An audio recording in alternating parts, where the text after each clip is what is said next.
मुजिया एक छोटा सा गांव था जहां एक साधारण और खुशहाल जीवन व्यतीत होता था। यहाँ के लोग मेहनती और सच्चे दिल के होते थे। गांव की सुंदरता और वहां के लोगों की सरलता की कहानियां दूर दूर तक प्रसिद्ध थी। गांव के बीचों बीच एक बड़ा सा बरगद का पेड़ था जो गांव वालों के लिए मिलन स्थल की तरह था। इस पेड़ के नीचे बैठकर बच्चे खेलते, बूढ़े किस्से सुनाते और युवा अपने भविष्य की योजनाएं बनाते थे। मुजिया का हर व्यक्ति इस पेड़ से जुड़ा हुआ था और इसकी छांव में बिताए हुए पल हर किसी के दिल में बसते थे। मुजिया में एक लड़का था जिसका नाम रमेश था। रमेश एक होशियार और मेहनती लड़का था, लेकिन वह बहुत ही गरीब था। उसके माता पिता बहुत पहले ही गुजर चुके थे और उसकी देखभाल उसकी दादी करती थी। रमेश की दादी एक बुजुर्ग महिला थी जो रोजाना गांव के खेतों में मजदूरी करती थी ताकि रमेश की पढ़ाई और घर का खर्च चल सके। रमेश का सपना था कि वह बड़ा होकर एक बड़ा आदमी बने और अपने गांव का नाम रोशन करे। वह दिन रात पढ़ाई करता और हर कठिनाई का सामना साहस से करता था। रमेश की मेहनत और लगन देखकर गांव के लोग भी उसे प्रोत्साहित करते थे।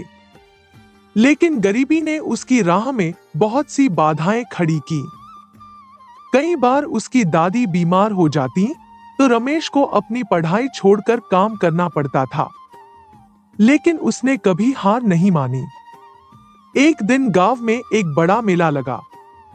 मेले में दूर दूर से लोग आए और रमेश भी अपनी दादी के साथ मेले में गया। वहां उसने कई नई चीजें देखी और बहुत कुछ सीखा।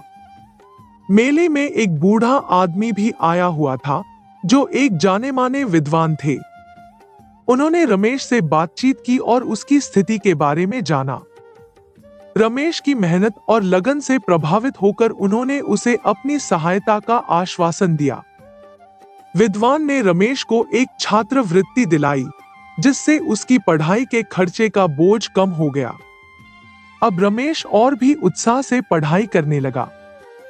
उसकी दादी भी खुश थी कि उनका पोता अपने सपनों की ओर एक कदम और बढ़ गया है। रमेश की मेहनत रंग लाई और उसने अपने स्कूल की परीक्षा में सबसे अच्छे अंक प्राप्त किए। पूरे गांव में खुशी की लहर दौड़ गई। हर कोई रमेश की सफलता का जश्न मना रहा था। रमेश ने अपनी दादी और गांव वालों के साथ मिलकर अपनी इस सफलता का श्रेय उन्हें दिया जिन्होंने हर कदम पर उसका साथ दिया था। रमेश ने गांव की पगडंडियों से निकलकर शहर की ओर रुख किया। शहर में उसने एक बड़े कॉलेज में दाखिला लिया और अपनी मेहनत और लगन से पढ़ाई जारी रखी। उसकी कड़ी मेहनत और संकल्प ने उसे एक बड़ा इंजीनियर बना दिया। रमेश ने अपनी नौकरी से जो पैसा कमाया उससे उसने अपने गांव में कई विकास कार्य किए। उसने गांव में एक बड़ा स्कूल बनवाया ताकि गांव के बच्चों को अच्छी शिक्षा मिल सके। उसने गांव के किसानों के लिए नई तकनीकों की जानकारी दी जिससे उनकी फसलें बेहतर हो सकें। रमेश की सफलता ने मुजिया गांव को एक नई पहचान दिलाई। अब गांव के लोग भी अपने बच्चों को पढ़ाई के लिए प्रोत्साहित करने लगे। रमेश की कहानी ने सभी को यह सिखाया कि कठिनाइयों के बावजूद अगर हिम्मत और मेहनत से काम किया जाए तो सफलता अवश्य मिलती है।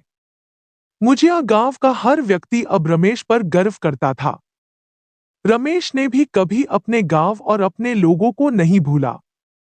वह हमेशा अपने गांव लौटकर वहां के बच्चों को प्रेरित करता और उन्हें अपने सपनों को पूरा करने के लिए प्रोत्साहित करता। रमेश की कहानी एक प्रेरणा का स्रोत बन गई। उसने दिखाया कि कैसे एक छोटे से गांव का एक साधारण लड़का अपनी मेहनत और संकल्प से बड़े-बड़े सपनों को साकार कर सकता है। मुजिया गांव अब एक ऐसा स्थान बन चुका था जहां हर कोई अपने सपनों को पूरा करने के लिए मेहनत करता था। मुजिया की कहानी हमें यह सिखाती है कि चाहे परिस्थितियां कैसी भी हों, अगर हम सच्चे दिल से मेहनत करें और अपने सपनों को पूरा करने का संकल्प लें तो कोई भी बाधा हमारे रास्ते में नहीं आ सकती। रमेश की तरह हम सबको भी अपने सपनों को साकार करने के लिए पूरी मेहनत और लगन से काम करना चाहिए। रमेश और मुजिया गांव की यह कहानी हमें यह भी सिखाती है कि शिक्षा और ज्ञान के माध्यम से हम न केवल अपने जीवन को बेहतर बना सकते हैं, बल्कि अपने समाज और अपने लोगों के जीवन को भी बेहतर बना सकते हैं। रमेश ने अपने सपनों को साकार करके न केवल अपनी जिंदगी को बदला, बल्कि अपने गांव के लोगों के जीवन को भी नई दिशा दी। मुजिया की यह कहानी सदियों तक लोगों के दिलों में बसी रहेगी और रमेश की मेहनत और सफलता की यह गाथा हर उस व्यक्ति को प्रेरित करती रहेगी जो अपने सपनों को साकार करने के लिए मेहनत और संघर्ष